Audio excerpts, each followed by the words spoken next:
Hello, everyone, and welcome to Dreamleapers Inspiration.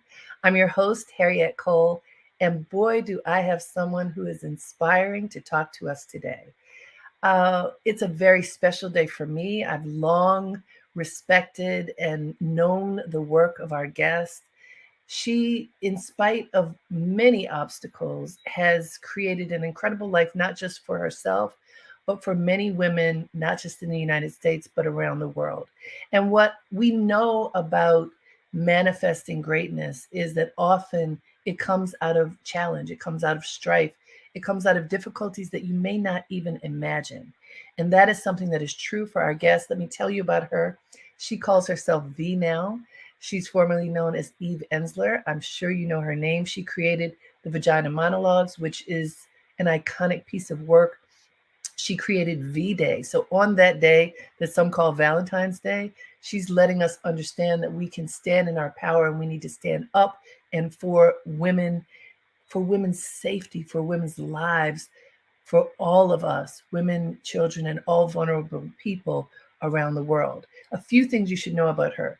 She's a Tony Award-winning playwright, activist, performer, and author of the Obie Award-winning theatrical phenomenon, as I said, the Vagina Monologues, which, by the way, has been published in more than 48 languages, performed in more than 140 countries, and heralded by the New York Times as one of the best American plays of the past 25 years. That's no small thing. She's written several plays: Lemonade, Extraordinary Measures, Necessary Targets, OPC, The Good Body, Emotional Creature. I mean, it goes on and on.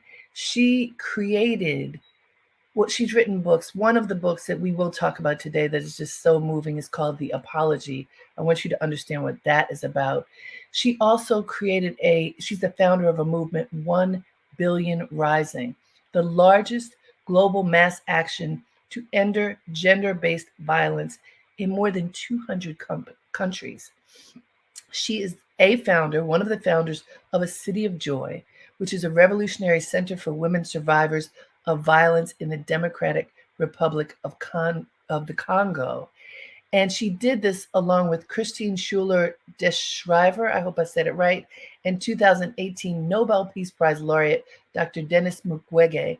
And I met her at an event at Roosevelt House at Hunter College just a couple of weeks ago here in New York City with Dr. Mukwege, talking about the incredible work that they're doing in the Congo. So let me stop talking and introduce V. Welcome, V. Thank you. I'm so happy to be here. I'm such a fan of yours, so it's so exciting that we get to be together at last. It is wonderful. And, you know, I created this platform, V, called Dreamleapers, which is all about helping people to access and activate their dreams. And one of the things that I know, as I mentioned, is that dreams come from all different places, you know, often from early experiences in our lives. And, you know, you have committed your life to helping the vulnerable, girls, women, children, all over the world. And I mean, really committed. You've gone to countries, you've planted seeds and worked hard to help people. And you've also been very open about your life. And one of the projects that you have really exposed your exploration of your experience was this book, The Apology. But you share openly and painfully that you were sexually and then violently abused by your father from a very, very young age. And many people stay broken. And somehow you have been able to rise and thrive and help others.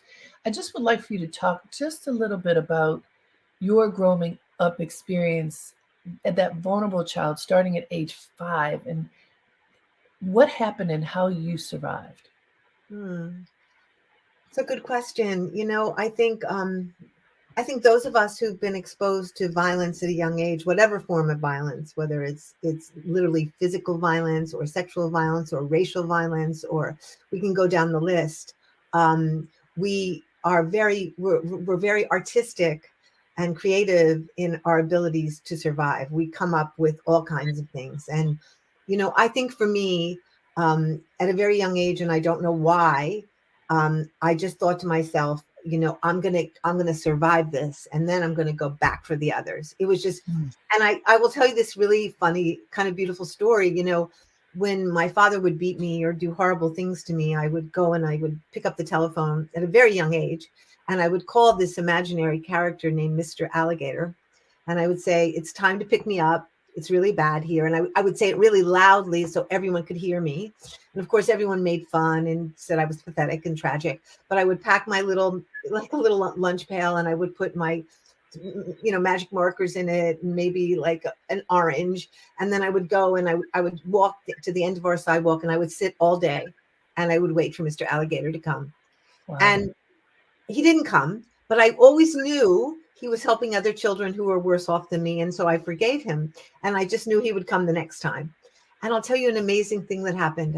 Many, many years later, I was at the opening of this safe house that we helped fund and support in Kenya. I met this amazing woman named Agnes Pariah, who had been walking through the Maasai land, stopping the practice of female genital mutilation because she had been cut as a child herself, and she was stopping the practice. And I fell in love with this woman. I couldn't, she had this box of a female torso, and she would show all the Maasai people what a healthy vagina looked like and what a mutilated, and she had literally stopped the practice in hundreds of people. So when I Wow. met her, I said, "What could we do for you, Agnes?" And she said, "Well, if you got me a Jeep, I could get around a lot faster." So we bought her a Jeep, and she reached 4,500 women. And then we Oh, said, "What else?" And she said, "Well, if you gave me money, I could open a house and girls could run away, and we could protect them until they were safe, and then they could return to their families without the cut." So we gave her the money. And 20 years ago, I went to the opening of the house in Kenya. And it was one of the most emotional moments of my life. I mean, all the girls were singing and dancing, and they greeted me, and it was just so beautiful. And I looked down at the path to the house, and it was the same stone mm. as the path of my childhood. And I went, "Oh my God, it's taken all these years, but Mr. Alligator finally came." Oh, And it was oh, just like the most amazing realization that if you, in your mind, hold this idea, that this force will come to get you and lift you, right? There it was. There it was. And it was years later, right? well, isn't that how it works? I mean, you talk about forgiveness in this incredible book, The Apology. You are writing from the perspective of your father, right? Yeah. And first of all, just the idea that has a man ever truly apologized for the terrors that some of them, not all for sure, that some of them uh, do to us? And you say in 16,000 years, no man has ever truly apologized, which is just, Not publicly that we have a record of. that is so incredibly frightening to just sit with. And I sat with that thought. But, I first of all, forgiveness, I think, is one of the most difficult things for us to do. And you say no victim should have to forgive. And yet, my experience, V, is that when we figure out a way to forgive, we are released at least some way. Not that you have to, but there's some kind of release that occurs when you just let go that horror. But what would an apology look like Mm. if if one were to get it after some of the vile things that have happened in our world, that happened to you and so many others, what would an acceptable apology look like? Well, I think what you're talking about apology is really interesting because I think one of the things they do to survivors of all kinds is they tell everybody we need to just forgive and move on. And I don't know that I believe in forgiveness, right? I don't know what that is. What Okay. I know is that I believe in apology. And I think there is an alchemy that occurs when you receive a true apology where you release both your rancor, your resentment, your hate, your rage at that person. And that's as close as I know to forgiveness, right? Okay. But I think an apology is part of that release. It can't really happen without it because there is no justice without that apology. There is no admittal. There is no reckoning. There is no accountability. And without accountability and justice, right, I don't see how we get to that next stage. I think writing the book, I waited for many, many years for my Yes. father to apologize to me in the same way that indigenous people in this country have been waiting for their apology and African American people have been waiting for their apology and reparations and reconciliation and everything that comes with that. What I realized is patriarchy is founded, and racist patriarchy particularly is founded on the non-apology, right? Like men are Sure. taught from the very beginning, never apologize, never show weakness, never express doubt, never humble yourself, never, none of As that, Shaggy right? said, it wasn't me. Exactly. You are Exactly. so right. I mean, it's built into the culture. It's into the patriarchal DNA. I really think when they constructed it, they went, here's one of the columns, never apologize, right? So I realized I had waited my whole life for my father to finally one day wake up and go, "Oh my God, what did I do?" I was, Right. and it never happened. He died, and still I would find myself going to the mailbox Uh, waiting for a letter to arrive. And then Me Too happened, I think our movements are all connected. V-Day's been here for sure. 25 years, which led into Me Too, which will lead into the next thing. But I listened as all these men were being called out, and I kept waiting. Somebody's going to actually stand up and own what they've done, speak to what they've done, take responsibility for what they've done, apologize for what they've done. And it didn't happen. So I decided, well, I'm going to write the apology I never got from my father. I'm going to go inside him, which I was always terrified and also unwilling to do because I liked my father being a monster. I had kept him as a monster, but I also, by keeping him as a monster, kept myself as his victim. So I was still inside my father's narrative, right? I was still fighting that story, fighting that battle, proving to my father I wasn't who he said I was, all of that. And when I made this decision to actually go inside my father to understand him, not to justify his behavior, I want to be very clear, but to Right. understand what is the motivation of why my father did what he did. How did he become a man who was capable of doing that? I really believe in restorative justice deeply. I spent 8 years working in a maximum security prison for women. I really believe that we need to get to why people do crimes, Sure. what are all the pieces of that story. So when I wrote that book and I went inside my father, I began to see where my father was broken, where my father had been hurt, where my father was damaged. And that began to free me because I began to realize this has nothing to do with me. This Right. has to do with my father.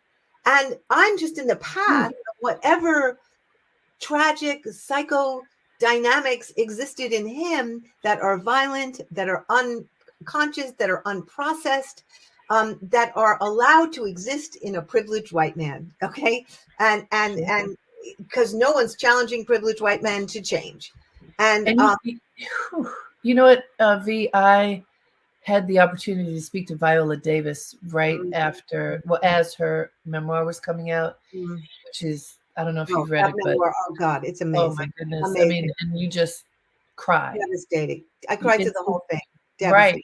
And as she was talking about her father, she shared a very similar story to how abusive her father was and how it took her, as she described it, going into his story, Hmm. as an actor, Okay, so let me use what I've been taught to go into my father's story to try to understand who is this man, and also who is my mother Yeah, to have allowed exactly. this behavior. And you talk about your mother and what she'd gone through, and what Viola came to was when she came to understand who this man was and what his life had been, and certainly not a privileged white man, but a Hmm. broken black man Hmm. who had grown up broken.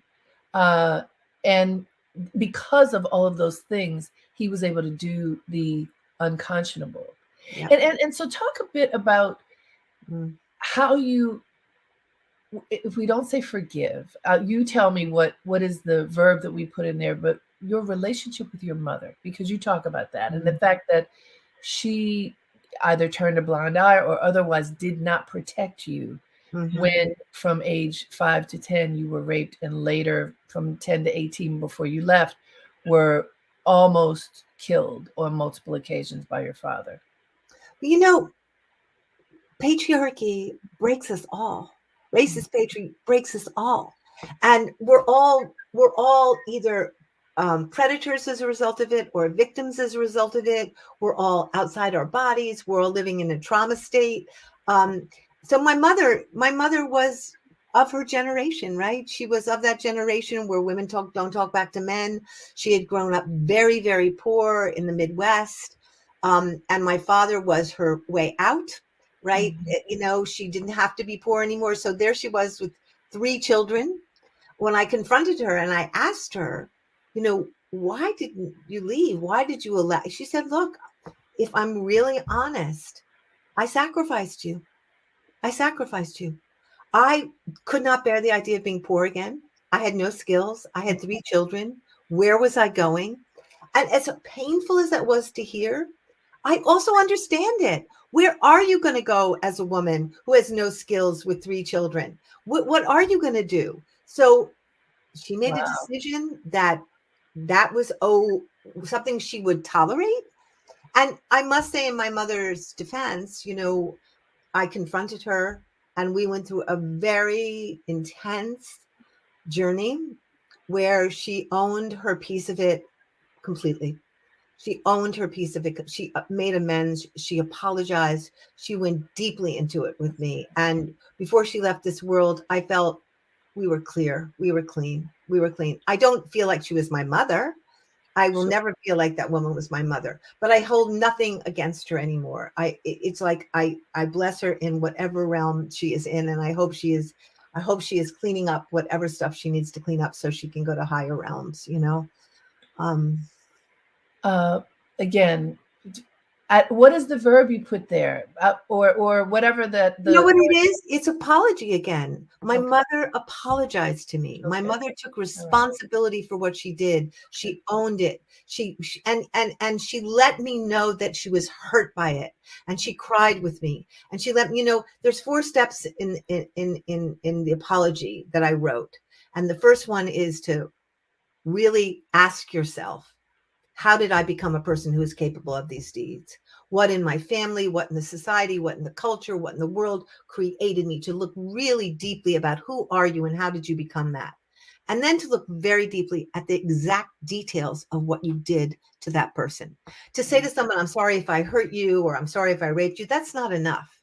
Right. It's got to be, I'm sorry that I came into your room in the middle of the night and took you like detail, detail, detail, because that's where the person you're apologizing to will get freed. The liberation is in the details, in the details. And then the third is to go, what were the long-term impacts of what I did to that person? My father raping me and women across the world being raped, the implications of that, the long-term impact of that are devastating, lifelong, never safe in your body, never in your body, never okay with intimacy, never being able to trust anyone's touch, always having strange diseases and things that grow in your uterus and all kinds of reproductive organs, never being able to think because you're always traumatized, always waiting for doom and expecting disaster. We can go down the list to how many ways women are impacted by sexual and physical abuse. So take responsibility for the long-term impacts. And then the last one is really making a true apology. And this takes time. We teach people how to pray, right? We teach people the importance of prayer, the importance of meditation. We don't teach people how to apologize. We No, we don't don't. teach people that it's a deep, profound process, you know? That's true. That's true.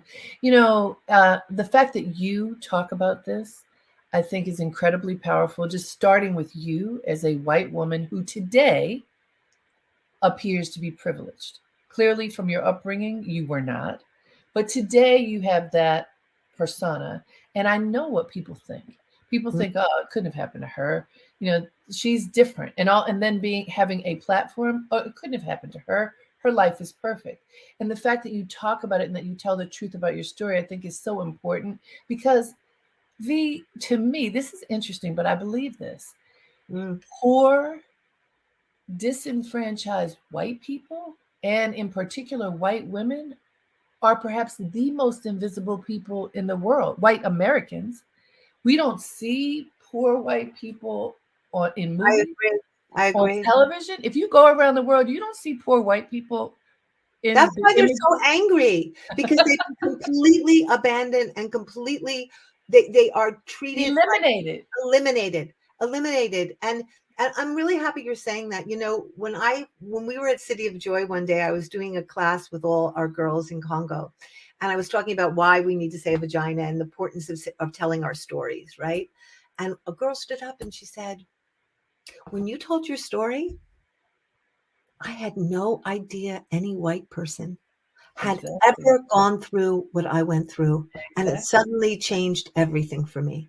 I didn't feel the shame, I didn't feel the embarrassment, I didn't feel, and for me, I have to say, if 1 out of 3 women on this planet have been beaten or raped, that's a lot of white women too. That's every woman on this planet. And I've toured this country with the Vagina Models, I've toured it with shows, I've toured it with books. The number of women who line up of every race, of every religion, of every gender, to talk to me about how they've been beaten, how they've been raped, how they've been incested. I mean, it's off the charts. Yeah. So this is what actually brings us together. This is where our solidarity is made if we let it be. Why I've always believed that violence against women and trans women and non-binary people, this is where we can rise together, because Mhm. we all know what it means to have somebody, or most of us. And if it hasn't happened to us, it happened to our sister, or it happened to our best friend, or it happened to our True. mother, or it happened to our aunt.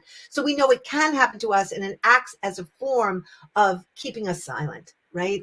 So when we unite around this, we come into our power, you know. I think you're right, and I just want to make sure that we punctuate this point that many people do not believe because they don't see it, that there's a huge number of white people, white women who are in the same position. So those of us who sometimes, wave the flag of, and me as an African American, well, it happens to us more than anybody else, taking nothing away from the horrors that have occurred to African American people. I'm going to say, especially as it relates to women, things happen to women.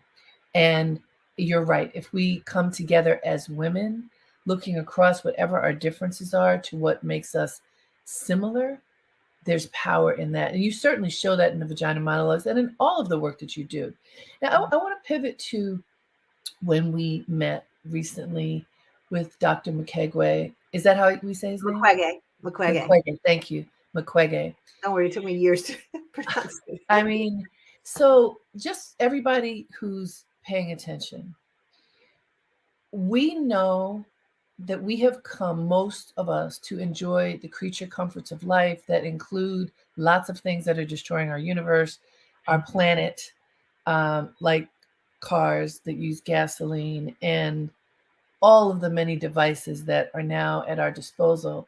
What we learned at this event at Hunter College, where I teach public speaking there, was that the war in the Congo that has been going on, I believe he said since 1997. Is that correct? Yeah. Unbelievable. That's so long. Is over technology, Mhm. because the the natural resources that are available in the Congo. You all described the Congo the rainforest of the Congo is the second lung of the world, that Right. the Amazon, which most people know, is considered the lung of the world. So this is the second lung. If we destroy the Congo like we are destroying the Amazon, we destroy the world. And therefore, lots of people who want to make money and create these creature comforts that we buy are sending in mercenaries uh, and militia, I think they were called, Yeah. to fight over who has dominion over this land. And the result of it, V, can you tell us what is happening as a result of all these people coming in but raping the land Mhm. and trying to have dominion over the land? What is happening to the people there? Well, I always think of the Congo as this astonishingly beautiful, generous woman because it has Mm. all the resources of the world. It has gold, it has coltan, it has copper, it has everything. It has the luscious lands, it has the most beautiful forests.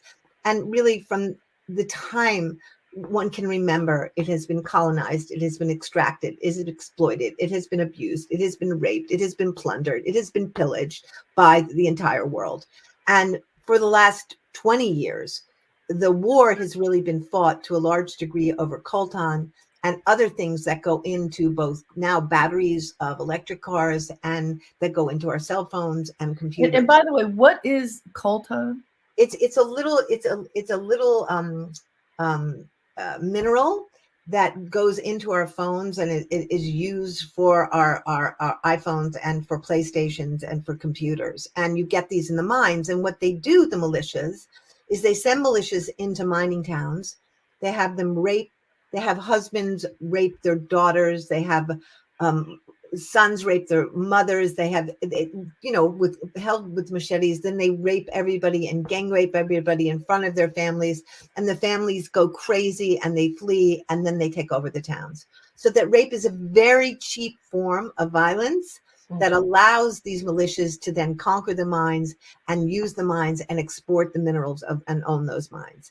So it's being used as a tactic of war.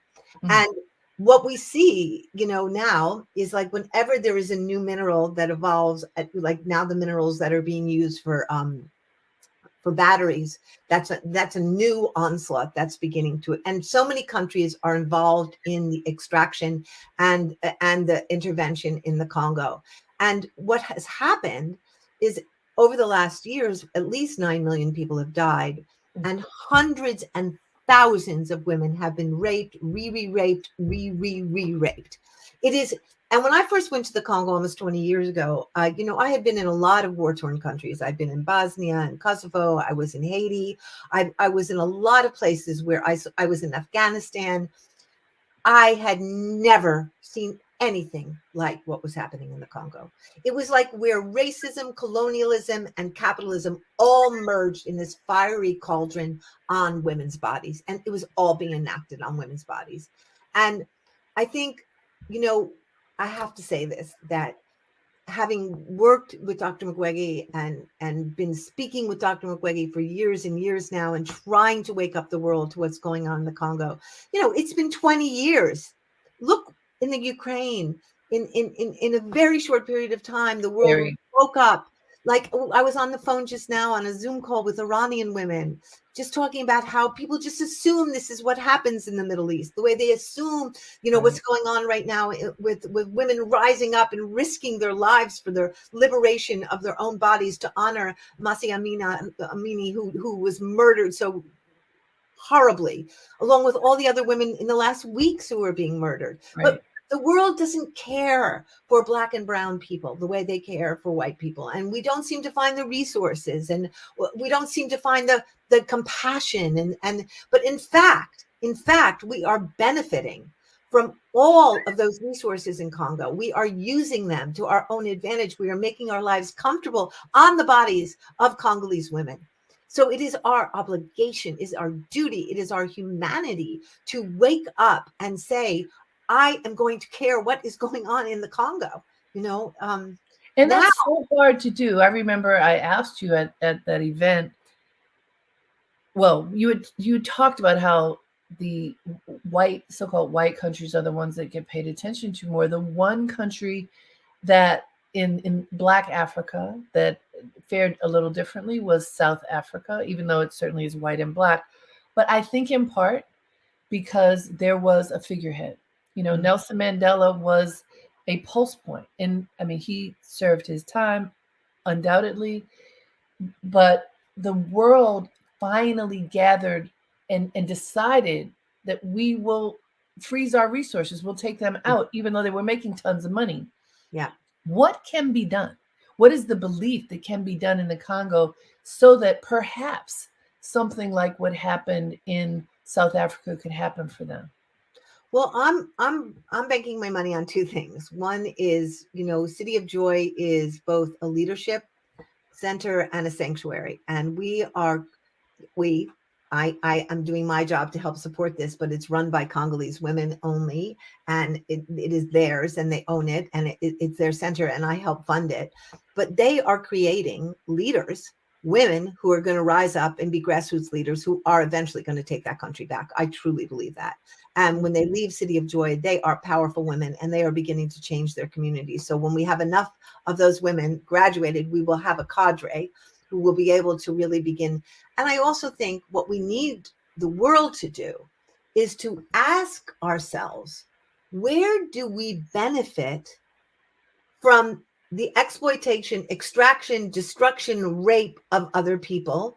And how do we change that? And if that means looking at, okay, I'm going to say to my iPhone company and I'm going to say to my computer companies, I'm not using any of this any longer, as long as at the other end of this story, a woman is being raped, then that's what we should be doing. It's waking ourselves up and becoming responsible for the actions we take in the world and the products we use and the way we operate in the world. And I think that's a big part of it.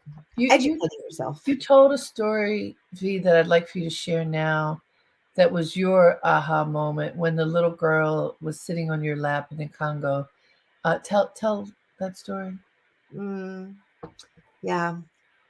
I think I when I first went to the Congo, it was pretty overwhelming the first weeks there, because I was just listening to story after story after story, and the stories were so extreme. I just had never heard stories like that. I can't repeat most of them without traumatizing people.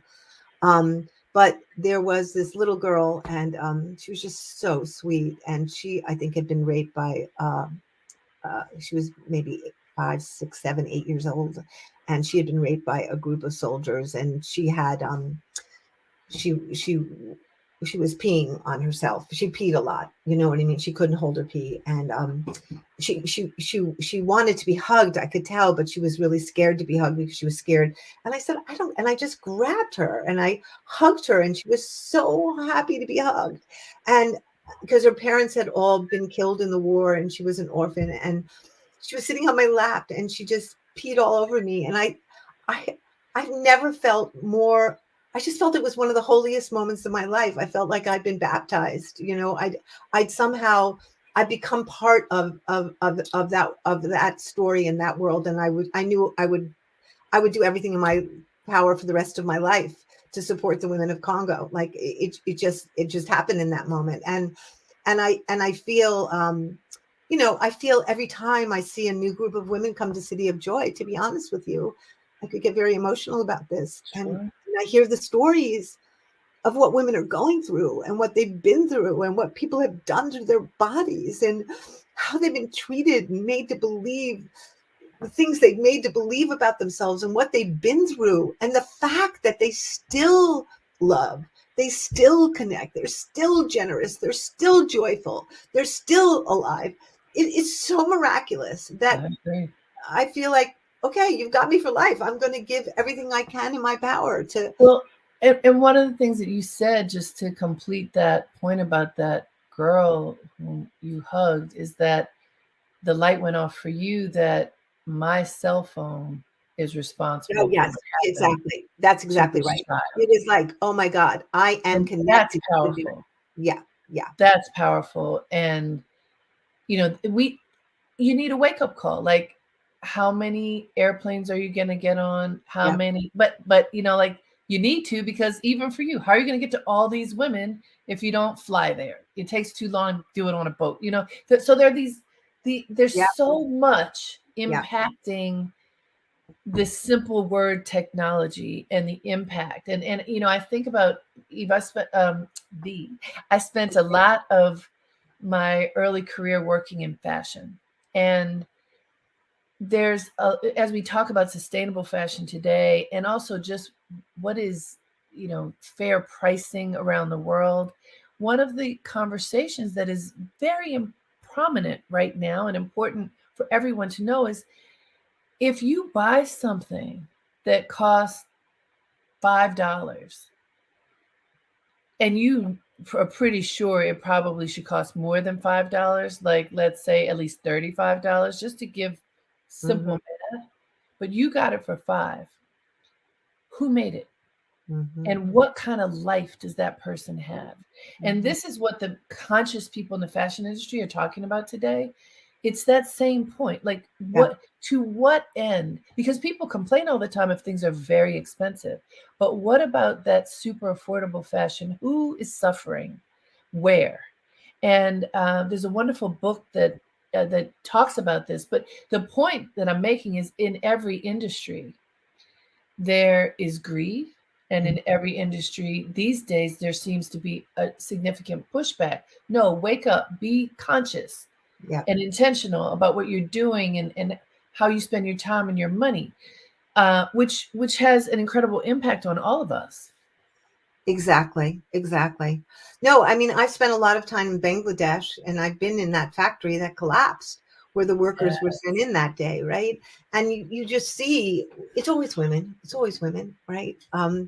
Who are sacrificed, who are, is that constant theme of sacrificed, who was sacrificed during COVID, women, whether it was nurses or women who worked in chicken plants, or women who were farmers, or women who were working in elderly, aging homes. It was women sacrifice. We constantly are sacrificing women, and particularly brown and black women, let's face it.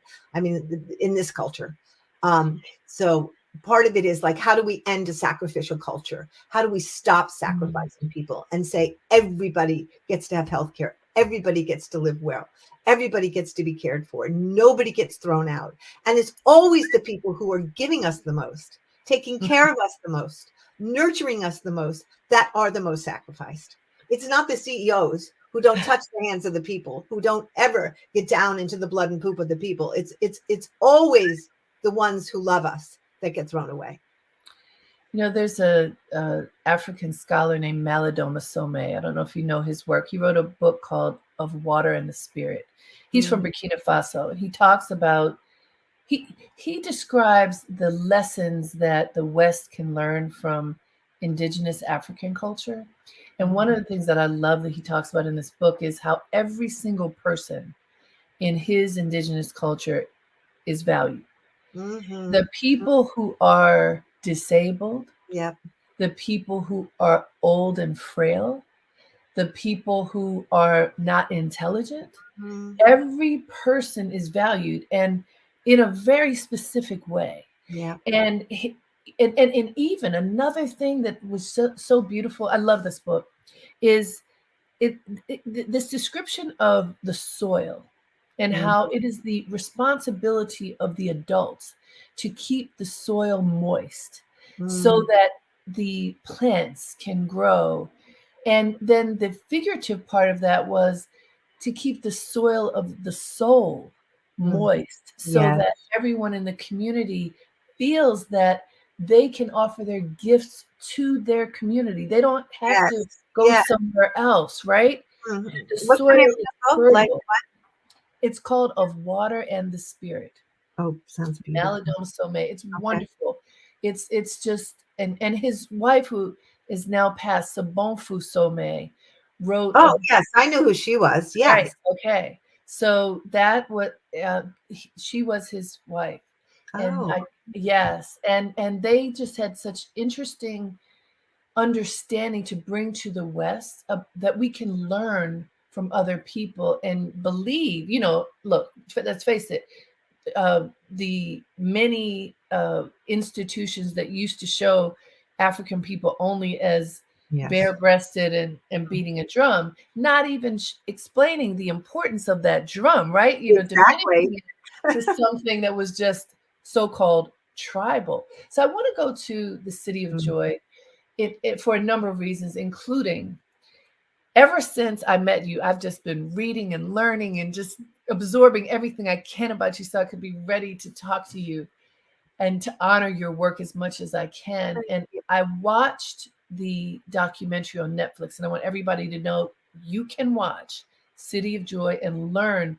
You're learning about it right now from V, but you can see these beautiful women tell their stories. And it is just incredibly beautiful to see that they are rescued by the City of Joy when many of them are thrown out of their, yes, many fled, but then like their fathers shunned them because they got pregnant because they were raped. Mhm. And just like the nonsensical uh, persecution that Mhm. occurred. And yet they come to the City of Joy, they get healed both physically and spiritually and become these emboldened women. An image of you showing them how they can walk with their shoulders back and to be full of pride. What what made you and the doctor decide to make this film, and what has the reaction been to it thus far? Well, it's always the three of us, particularly Oh, Christine. And I just yes. want to say Thank honor you. Christine because Christine really is the director and is the person making City of Joy And what happen. a beautiful soul she Oh, is. she's Absolutely. unbelievable. She is a fierce queen warrior. I mean, she is something else.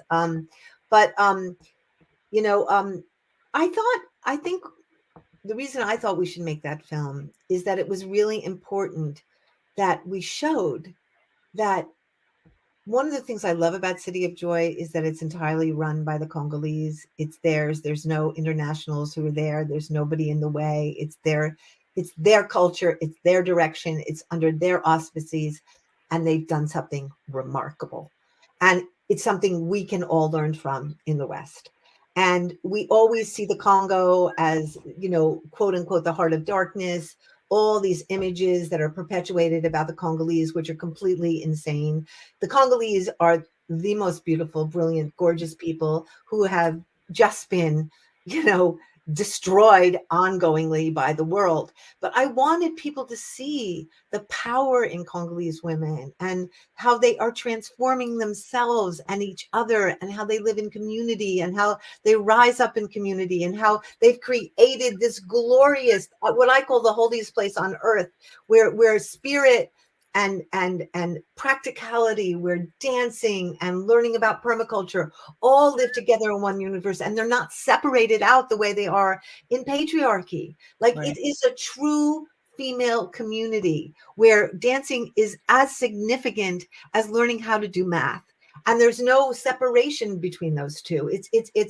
And I think it's really important that people know that there is hope after being raped.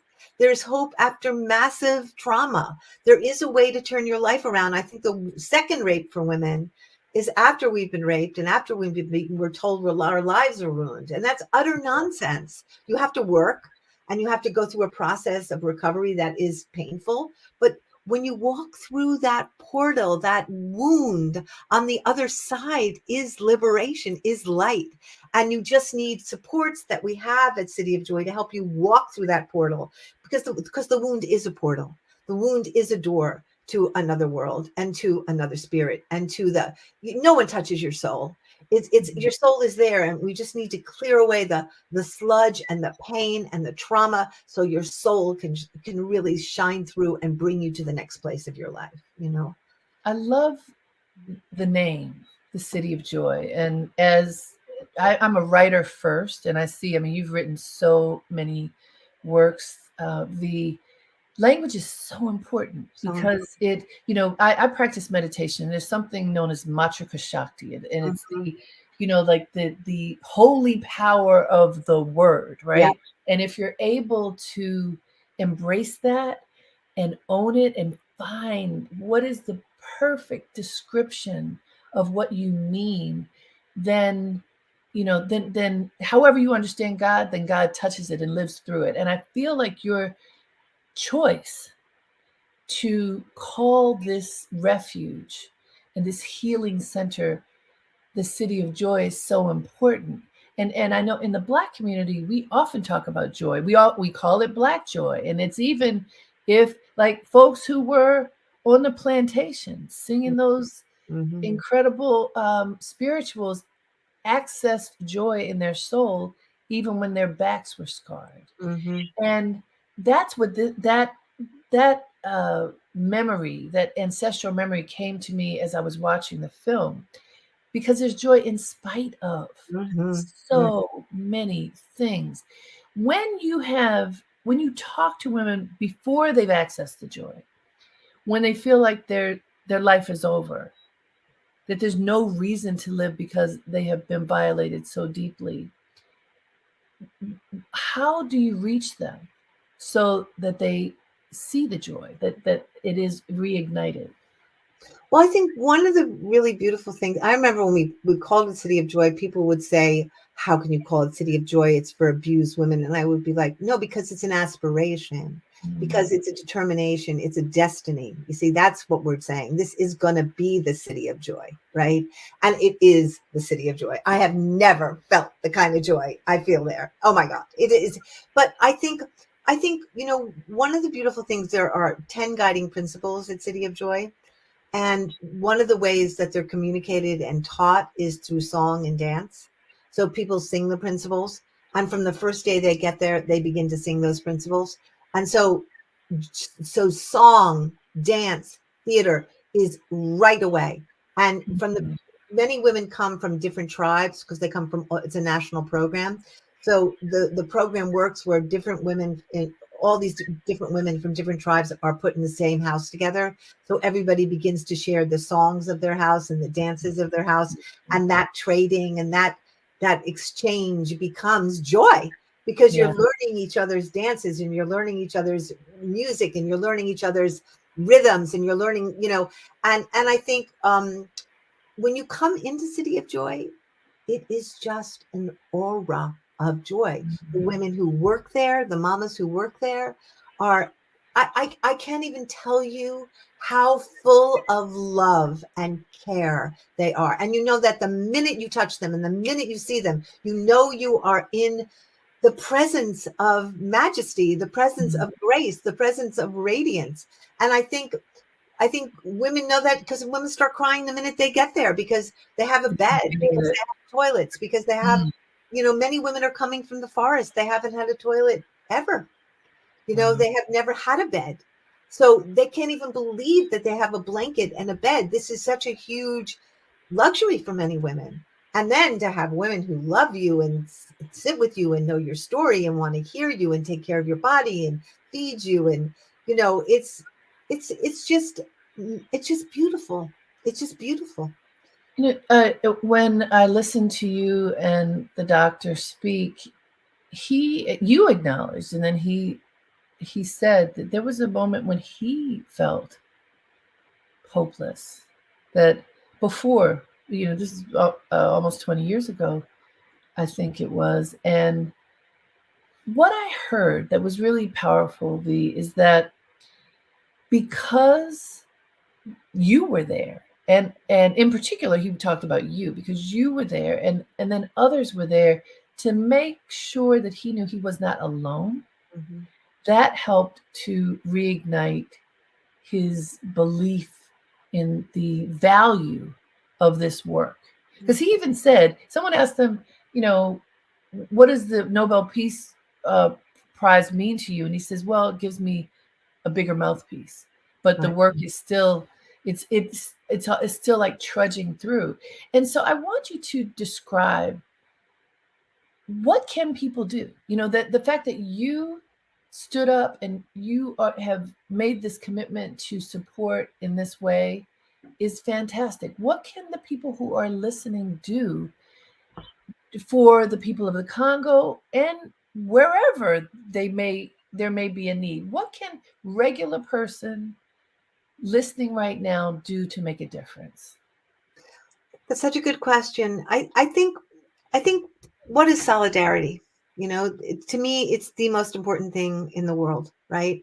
I don't believe in allyship so much, because I think allyship implies some hierarchy, like I'm being an ally with you. In no, actually, like, you're not being an ally with me. You're like, when white people think they're being allies to black people, I'm like, no, you're the problem. You're not being an ally to black people. You're the problem. Do you understand? Like, so I feel like solidarity is a very different thing. Solidarity implies I am equally in this struggle. I am equally responsible in this struggle. I have an equally responsible role to participate in that struggle. So each person has to figure out what that is. What is that equal role of participation? And, like, let's just take the Iranian situation right now, where Iranian women are on the front lines in the streets of Tehran and all over the country, standing up for their rights and getting murdered and getting beaten. What can we do here in the West? Well, we probably can't solve that situation. We Right. certainly can put, pressure on our officials to be in alignment and solidarity with the people of Iran. But what we can do is make it important to us. What we can do is educate ourselves about it. What we can do is put out what they're putting out and amplify their voices and let everybody know what's going on there. What we can do is not forget them. What we can do is see them and remember them and honor them and make them real and feel and be upset by it, and let ourselves be constantly disturbed by it. Because when you're disturbed by something, you are compelled to act, right? I think so often we say, oh my God, the world's too much. I can't handle it. I'm going to turn that off. I'm going to turn that off. And the answer is, like, you can't ever really turn anything off. All you do is turn yourself off. All you do is shut yourself down. The more we open to each other, it may be painful, but when you're in solidarity, you're in life force, you're in life current, you're in life flow with somebody. And, I feel like sometimes I think, we all have, let's put it this way. Sometimes there's this guilt factor, right? People being guilty. Our guilt does not do anything for anybody, right? What does stuff for people is love. And as Bell Hooks always said, love is an action. Love is an action. It's an action. So what is your action? What is the action you're going to make to transform somebody's life? And it can be as simple as sending $25 a month to the City of Joy. It can be, I'm going to go out and I'm going to get everybody in the world to see the City of Joy so they know what's going on in the Congo. I'm going to get everybody to read Leopold's Ghost, which is the history of the Congo, so we understand. I'm going to do research on, what are the minerals that I'm using that are destroying the women, and how do I start a campaign to get people interested in that? But the bottom line is, what are you going to do? Like, what's your action? And I think the older I get, the more I see that love is an action. It's an action. Like, how do I show up for you? How do I love you? How do I love you? How do I love you? That is the big question. How do you That love is the people big who are hurting? question. You know? As I was listening to you now and previously about the Congo, I'm sure you've heard people say this, but it reminded me of Black Panther, like Wakanda. The vibranium is that mineral, and in that film, they tried to make sure people didn't know, Yeah. because there was the premonition that it would destroy the country, and sadly, we're seeing greed um, destroy our world. It's not new, but the devastation has become amplified. Boy And has. we live in a culture where there are still people who do not believe that there's climate change, who do not believe that raping the earth has consequences. And so, a friend of mine runs an organization she founded called All In Together. Lauren Leader, I don't know if you know her, but it's all about helping women to understand how they can be empowered in the political system in Oh yes. whatever ways that they Yeah. can. Yeah. Yeah. Yeah. And that's another thing. Like, as you say, if you wake up and you're like, what am I going to do? We have to do everything. Yeah. We have to do absolutely everything. Every So minute. Every minute. Like, your life has to be dedicated to it every minute. Where's your bliss? What excites you? What excites me is when I see a woman come to City of Joy at 14 years old and she's broken, and 6 months later she is the most gorgeous flower, blossoming leader, powerful. I'm good. I'm good. I'm good. Like, I don't need more. Like, a handbag's not going to do that for me. Okay. It's not, Yes, you know what I mean? Like, yes. where does your real fulfillment come from? Where do you, what keeps you wanting to be alive? Right. And I think this culture keeps telling us that fame and money and things and fortune are what wants, but that's not true. Like, having this conversation with you keeps me wanting to be alive, right? Like, Yeah. we're trying to understand and probe deeper and go further to understand how we're going to change human consciousness. That's what keeps me wanting to be alive. And I think that's true for most people once you get rid of all the capitalist nonsense that's on top of it. But there's so much. That's a There's pretty so that much. means so as we come to a conclusion, I'm interested in knowing, because you've been all over the world. You spend a lot of time with women in different parts of the world. What are some of the threads that you're finding, um, of solidarity, of unification, that folks who haven't had the benefit to travel like you would would really want to know? I would say very simply, there's not a country I've been to, and I've been to probably 70 or 80 countries, where women are not forced out of their bodies, made to feel less than, second class citizens, raped in numbers. There's not any culture that abstains from it. There isn't anybody who's exempt from it. There isn't anybody who does it more or less. Mm. And what I will tell you is, women everywhere in the world want to be free, want to be safe, want to be cherished, want to be in their bodies, want to feel sexual without threat, want to know that they can have their dreams and fulfill them, want to fulfill their desires without anybody telling them that they're bad or tone it down or don't be all that. And I think I've never been anywhere where that is not true. I've never been anywhere where the Vagina Monologues was invited at the beginning, whether it's Indiana or Pakistan, and where once it happened, a mini revolution began to occur, because all women across, all trans women, all non-binary people are dying to be free and rising to be free. And we just have to join our hands, our hearts, our beings across borders, because borders are illusions, and know that in our solidarity, our global solidarity is our global liberation. We will never be free unless we are all free. It won't happen. So there is nobody less than, there is nobody above, there is nobody who did it worse or oppresses that. It's equal opportunity. Patriarchy is everywhere, right? Racism is everywhere. Capitalism has thrown its net very far and wide to destroy this entire planet. And what we have is our solidarity. What we have is our love for each other. What we have is our vulnerability. What we have is our sexuality and our artistry and our creativity. And that will always, always win if we are joined together. It's when we are divided that they will triumph. That's powerful. I would be remiss if I didn't mention talking about family. And for those of you who weren't there, who may not know, your son is somebody many of us know because he's a known actor, Dylan McDermott. And what I loved, and I said to him, I don't know him, but of course I know him through his work and I enjoy his work. He was sitting there on the front row looking at you with such pride. Mm, And, you know, especially in our culture, in American culture, where celebrity is everything, people behaved in the right way. They didn't run up to him asking for autographs. They understood, also because of the way he held himself. He was mm, there in support of you and your work. It was a mm, beautiful thing to see, V, to mm, see family, to see the groundedness of familial love. mm. And then, then there's just the fun part. Your son is Dylan McDermott, and we love him. No, thank you. That means so much to me. You know, I adopted Dylan many, many years ago when he was 15, and I was 23. And Wow. and you know what? It was just an extraordinary journey. He had a very rough time. His mother was murdered in front of him.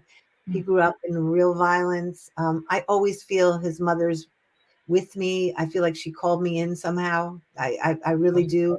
And that relationship taught me how to love. That relationship expanded all my boundaries of compassion, and he's a beautiful, beautiful, beautiful human being. And and I've watched him climb out of his darkness and his quicksand, and witnessing that. Wow. That's a joy. When you love someone, I think you see who they can be, who they are in their destiny. And I think part of loving people is loving them until they become that, right? And when Yes. they fall off, reminding them, pick it up, get back on. You're not on that track right now. Get on back. That's what love is, right? So I've gotten to, I've been his mother for 45 years, and it's Wow. just glorious, That's glorious years of my beautiful. life. Yeah. Who helps to pick you up when you're in those tender moments? My dog. No, I live in a small little community upstate, and so I have wonderful people here. But the main pick me up for me is the earth, the mother, the trees, the birds, the sky, my dog Pablo from Tijuana, who was a rescue. Mhm. The earth for me is the greatest sustenance now. I go to her, I lay down on her, I press my body against her, I just want to be her servant now. That's all I want in these days. I just want to serve her and be her daughter the best I can. That's so beautiful. And please tell us, for those who would like to make contributions to your work, how can they do that? Well, I think the best way to contribute is to go to vday.org, or you can go to cityofjoy.org. But if you go to vday.org or 1billionrising.org, you'll see all of our work. And if you want to do a rising this year, we're rising this year for freedom to create the new culture all over the world. There'll be hundreds, thousands of risings. So check out 1 Billion Rising, see how you can create a rising in your community to rise for where you need to be free. Do you need worker exploitation to end? Do you need abortion rights to be restored? Do you need the earth to be respected? And whatever you need to be free this year, organize your people and put on a rising and join us, because it's going to be an amazing year. It's our 25th year, and I think we're going to see risings everywhere. Oh, beautiful. V, thank you, dear. What an You honor to talk to amazing. you. Just wonderful. My spirit is full. I hope that yours is, and It everyone who's is. connected to us, uh, you know, offering all the light that you can receive. Thank you. You're amazing. All right. Amazing. Thank you. Thank you, dear. All right. Thank you. Thank you for being a part of this very special Dreamleapers event, a conversation with V. She is powerful, and you are powerful. And I hope that you realize that. And I hope that you take this moment to tap into that greatness within and share it with others. Until next time, have a great day and make it count.